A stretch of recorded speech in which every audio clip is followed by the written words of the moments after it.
Good morning, students. Welcome to Sai CA Coaching Center, and this is CA MS Swaminathan with you. Students, in furtherance to what we have learned till now, let us move on with the next part of the syllabus in today's session. On from there, I launch us into the balanced scorecard. Now, what is this concept all about? Balanced scorecard. So there is something which is a scorecard, which is me implying a performance measurement is happening. Very good. That performance measurement is happening in such a manner that it is not biased or skewed towards, it is not sloping or inclined only towards the financial indicators or only towards the non-financial indicators, but it is adopting a balanced approach towards both the financial and the non-financial indicators. Just as a person who qualifies as a CA and starts earning, in the moment you qualify and you're offered a salary of 1.5 lakh rupees when you qualify per month, and if you start working, the employer says it's a 5-day week for you. But if you work overtime, you will be paid, 2 times the normal rate. Therefore, will you sacrifice the 6th day and the 7th day and continuously sit and work there, spending lesser and lesser time at home? And after having worked for 7 days a week, will you further tell your employer, well, I won't even go home. 24 hours a day, I want to sit and work here and improve the productivity of the organization. And I want to ensure that our organization is the world's best in our own area of expertise. I think that would be one of the most stupid decisions that one can ever take. Correct? Therefore, what does this imply? You can't have that kind of an approach ignoring your health. So there has to be a balance between the qualitative and the quantitative aspects, the financial as well as the non-financial aspect. This is what is being brought to light in a very predominant manner by the balanced scorecard approach. So this is a tool, a management tool available in the hands of organizations to be able to effectively measure the performance of the organization at what level depends, as we understood a little earlier, on the organizational structure, whether you are into the functional mode or the divisional mode. Even though you might be in the divisional mode, this balanced scorecard can be applied very well at the top level, the middle level, the lower level, to be able to feed the appropriate information to the respective employees. Please bear one thing in mind, that a very good aspect of this balanced scorecard approach is, as we learned with regard to the example of your CA, you had a strategy of becoming a CA, not being clear how to do it and how to quantify and measure your progress. You then went on to the next stage of identifying critical success factors. Then you were still lacking the clarity, the required amount of clarity. Then you pushed yourself to the next stage of trying to build in the daily activity and the hourly activity. Then you understood what is the true and the complete requirement. So something that was quite abstract at the strategy level has now been converted into something which is more gross and easily understandable. Just like how you have been able to understand better, if you explain this concept to someone who is new to it, that person, when they hear it for the first time from you about a strategy, will be wondering, what is it that you're really talking about? Then, when you talk about the critical success factor, they appreciate that you are really intelligent. And then, when you talk about the key performance indicators of the consistency and the hard work, the daily activity and the hourly activity, well, they would be thinking, what a genius you are. Correct?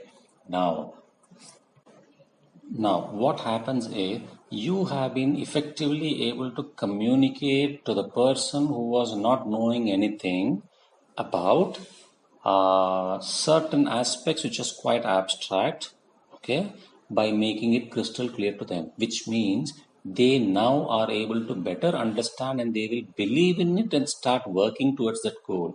Which means what? Forget the management language. Now, whatever was abstract, something not comprehensible, you have made it comprehensible to the person by taking it down to the most granular level. This is the most significant advantage that emerges from the balanced scorecard approach. On one hand, from the chapter perspective, on one hand, the top management is struggling with the vision, and they know one thing. If I go and talk about this vision to my employees, what are they going to understand? Because this is something which lacks the power, the clarity. It is just something which is very more like a punch dialogue. But what is it that they really should understand as the critical factor? I am explaining it through the critical success factor. Then the next question, what is it that I need to do? How will I be able to measure? I give them these measurable goals.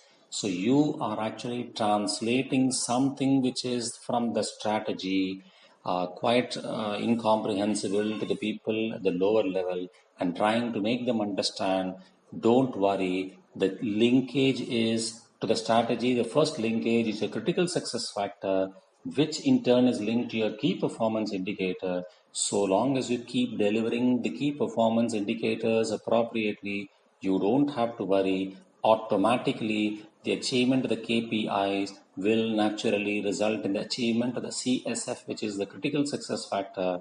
The achievement of the critical success factor in turn will obviously ensure that our strategy is achieved. So this is what happens through the balanced scorecard approach. Do not forget that it has to be a collective team effort. It must involve a democratic process whereby employees buy in. Involvement is there right from the start at the lowest levels as well, so that they feel a sense of oneness with the process. They will tend to feel that they have also been involved in the process collectively. Therefore, the sense of ownership will be higher, and they will be more involved in achieving the goals. And another benefit is when the performance measurement is undertaken and performance reports are issued, if the employees are involved right from the start, probably or most certainly they won't tend to think that they are being criticized. They won't tend to think that the adverse variances is more like a finger pointing exercise, because they themselves are committed to this, and therefore they will tend to analyze, why is it that I have not been able to function at the optimal level at which I thought and committed that I would. And therefore, to that extent, friction arising between different departments, etc., would reduce, and it would ensure a seamless flow of interpersonal relationship as well. Now, in the balanced scorecard approach developed by Kaplan and Norton, four perspectives are introduced. One is the financial perspective, the customer perspective, the internal business perspective, and the learning and growth perspective. The financial perspective looks at the viewpoint from the shareholders' perspective. How do we look to the shareholders? When the shareholder will look at us, what is it that they will think about us? Shareholders are essentially concerned with what? Wealth maximization. Therefore, they would essentially look at the financial achievements, which means your ROI indicator, your residual income, your operating profits, your EBIT, etc., your cost of capital, etc., etc., dividend payouts. This is what they will be primarily interested in. Of course, they will also be interested in the long-term sustenance of the organization. Therefore, the non-financial aspects as well will come to play. So that has to be borne in mind. The financial perspective will basically set the tone for the other three perspectives as well. And also the financial perspective must be such that it is very clear and categorical in what it expects to be achieved. The customer perspective, the second one, will be related to how exactly or how the customers will view us. So we will essentially try to look more at what are the different market segments we cater to, how do we cater to the requirements, how quickly, what their expectations are, what are the different types of customers, what have been the reviews, the customer service levels that we have been able to achieve, and so on and so forth, to try and ensure. So your key performance indicators that you track will try to ensure that top management is fed with appropriate information. And here I repeat, the lead indicators as well as the lag indicators, to try to know how you compare yourself against other divisions, against other establishments which are industry leaders as well in your own industry.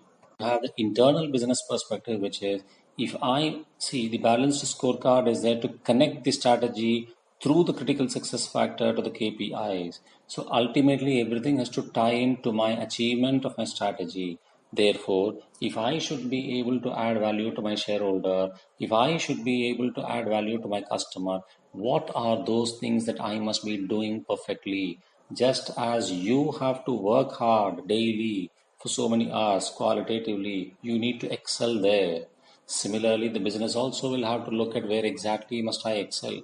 It could be relating to products, it could be relating to the existing processes, it could relate to the existing systems, it could relate to the existing services. So I need to introspect and try to ascertain through my existing systems where exactly do I stand now? How is the competitor functioning? In what are all the areas where they are excelling me? How can I live up to their level or even exceed their performance levels? And I will need certain tools to be able to do this. The later part of the chapter will take care of that particular aspect. Then we move on to learning and growth perspective, which means a very simple thing.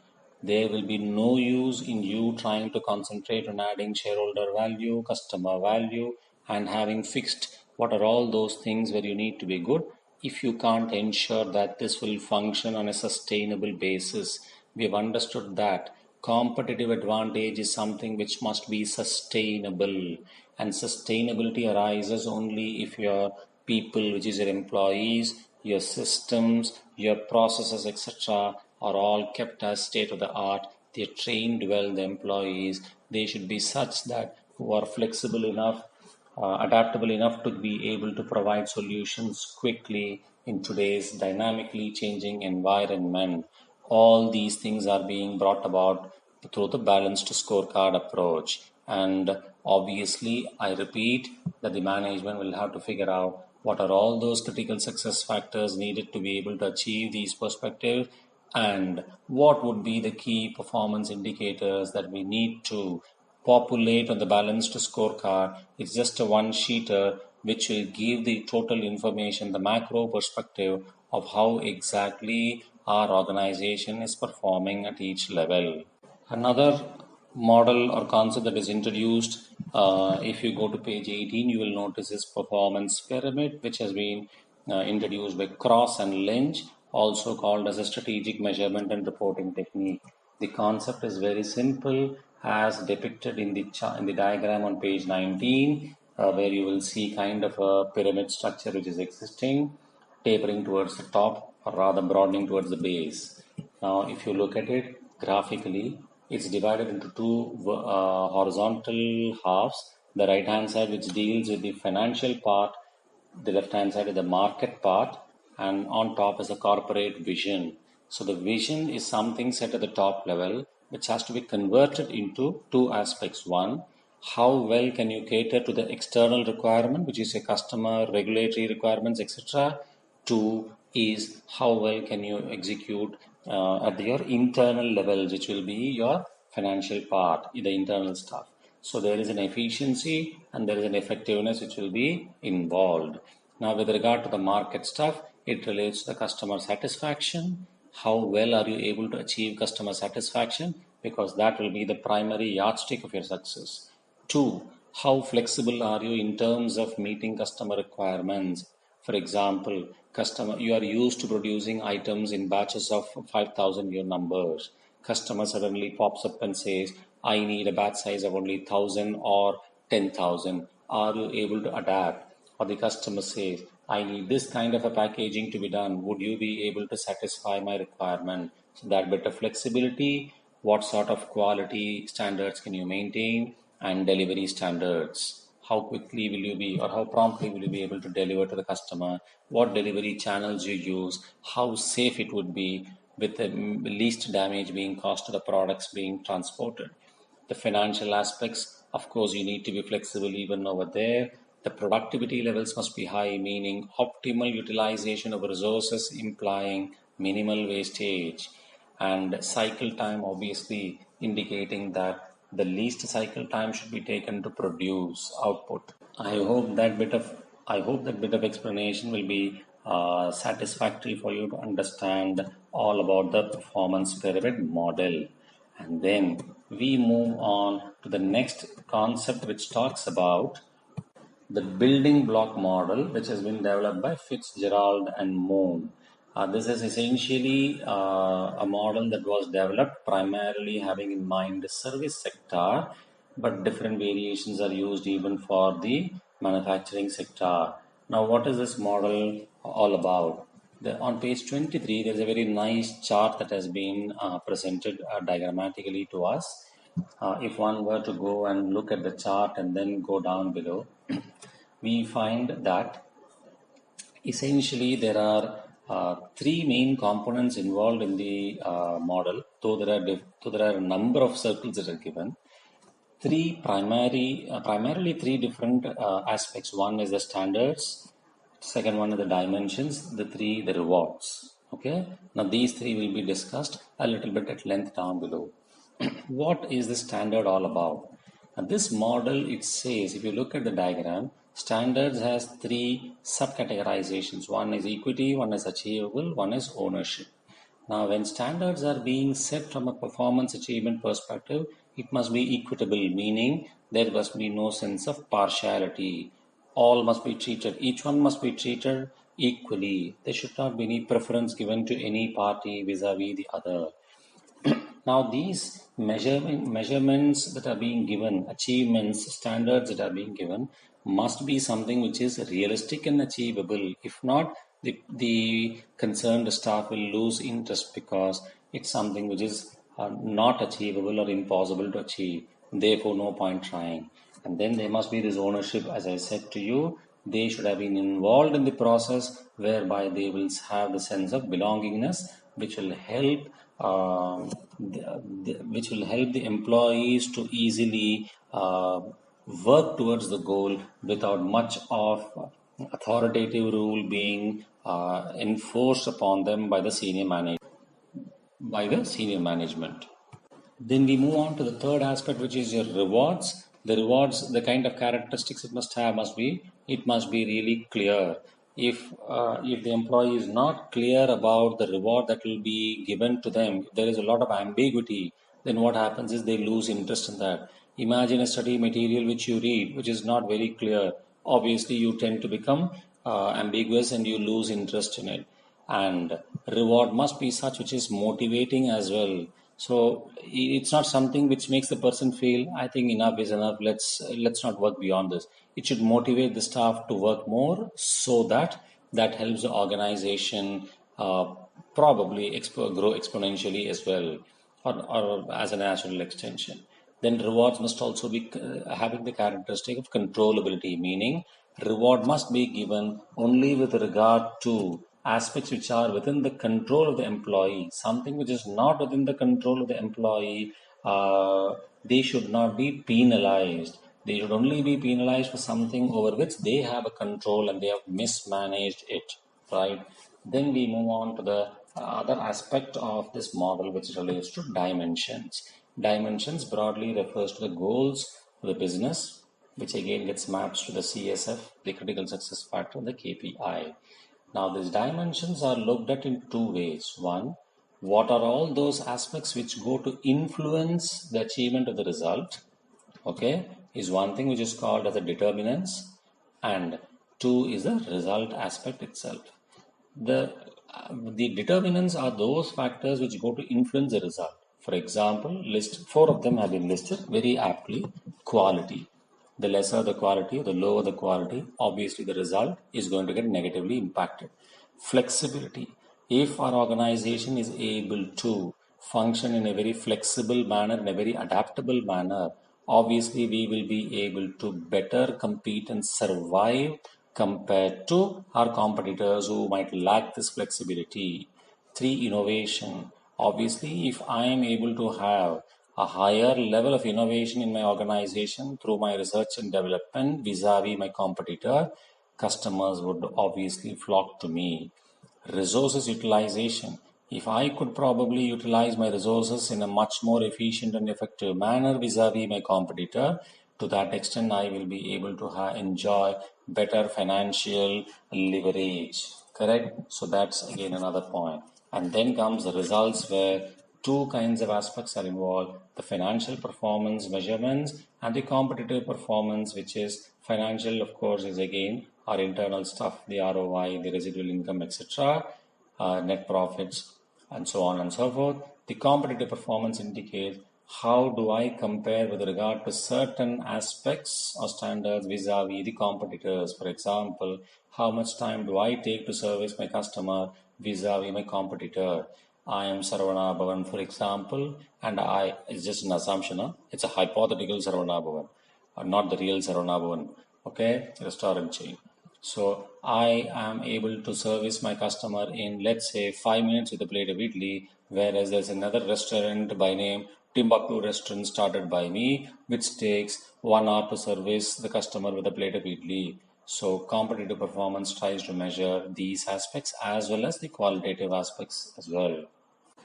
Moving on now, before we move on from here, all the different models that we've been seeing essentially is concentrating on two different types of stakeholders. One is your shareholder and one is your customer.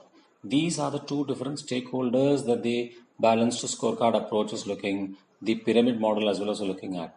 But now for the first time in the performance prism model on page 25, Andy Neely and Chris Adams, who've introduced this, have tried to overcome this shortcoming by suggesting something like have a look at all the stakeholders. But when I say all, well, it is essentially all of the main stakeholders.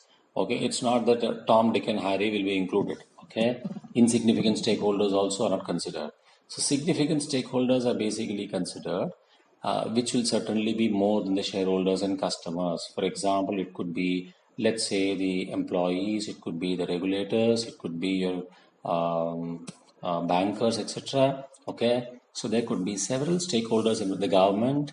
All the significant stakeholders related requirements must be gathered under the approach of this model. Gather the requirements of each of the stakeholders, the key requirements, and build your approach along the requirement to be able to satisfy the essential requirements of each of the stakeholder. And the model suggests that if that were to happen, obviously you will have achieved what you wanted to achieve. And through this process, since you have factored in the requirements of all the stakeholders at this model level, unlike the balanced scorecard approach, which was starting from the strategy, here you are directly going to the stakeholders itself and trying to identify for each stakeholder what is the key requirement to be satisfied. To that extent, this is more direct in its approach and will be able to hopefully better satisfy the requirement. There are 5 facets to this performance prism model. I guess maybe the terminologies might slightly differ, but things that we have already understood in the past. One is stakeholder satisfaction. Two is strategies. What are all those strategies that we should adopt to be able to achieve the stakeholders satisfaction level? Three, processes. What are all those processes internally in my organization that must be in place for me to be able to achieve my strategies?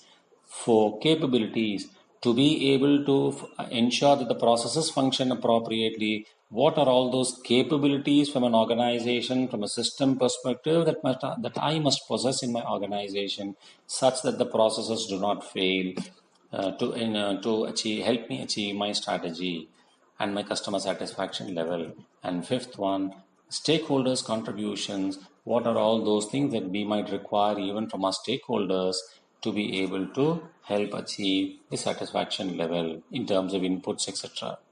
Then we move on to a natural extension of this chapter, which deals with performance measures and its benefits on page 26. It has some bullet points listed. I guess this is all self-explanatory. I'm leaving it to you to read. The benefits of performance measures, obviously it will be significant, and the problems of performance measures are also self-explanatory. Nevertheless, I would like to emphasize a little bit, spend some bit of time on the problem aspect. One, on page 27, you find tunnel vision, which means there is too much of emphasis by the management on achieving the performance measures only and ignoring all other areas of the business. That is one risk probably that can arise. To sub-optimization, there is a very fine difference between this point and first point, tunnel vision. In tunnel vision, if there are 4 key performance indicators given, we concentrate on just all the 4 and ignore virtually the risk of ignoring the other aspects of the business itself is considered there. Whereas in sub-optimization, what happens is we concentrate probably on one of the KPIs to the detriment of the other 3, meaning we might not concentrate as much on the other 3. That is sub-optimization. Myopia, which deals with having more of a short-term goal or an achievement perspective rather than a long-term perspective, meaning something like trying to emphasize more on profit maximization rather than wealth maximization. So never compromise on the long-term objective or perspective. Fifth one, misrepresentation. Not when there could be a risk that people do not represent the data correctly for the reason could be that management might take it up seriously and take them to task. So that could be one reason. Misinterpretation, which is likely to arise human, so there could be a misinterpretation related risk. Okay, and there is a ossification. Now this term is maybe something that you're coming across for the first time. Now if you read the explanation, it states keeping out of date measures, keeping off out of date measures. This means what? Now ossification is something which is, let's say, similar to there are some habits, well, not some habits, we say die hard, meaning once it has been built in an individual, okay, it literally goes along with the person till the person's grave. Okay, meaning it's very difficult to change a habit once it has been set and gets concretized. Now, if there is an organization which adopts a policy very rigidly vis-a-vis another organization which adopts certain things wherein they have a lot of flexibility, we would generally say being flexible is very good. Being rigid actually is not something to be entertained. Therefore, now what could happen is if some measures have been identified in the past and are being tracked, okay, and we continue to adopt them even today, though they might be not relevant in the current scenario, without even knowing that if we continue to persist with these, which is what we have learned in BPR and all, we try to do away with. So ossification is one where when we try to undertake these performance measurement tools, there could be a problem that we might be adopting and continuing with certain measures or yardsticks which might not be relevant today itself. So in simple language, try to edit and remain current, just like how a professional is expected to be. When you clear your CA, when you did your CA intermediate and cleared it, there were so many provisions you learned in income tax. When you go for your CA final exam 2.5 years later, can you apply the same rules, the same exemption limits that you have been taught in CA intermediate in taxation? Certainly not, because things have changed. We say a professional must always remain up to date. That's exactly what is implied even over here. Ossification means, in our example, something that the student going to the CA final exam and quoting whatever the person has learned in CA intermediate in taxation as the exemption limits, which are no longer relevant.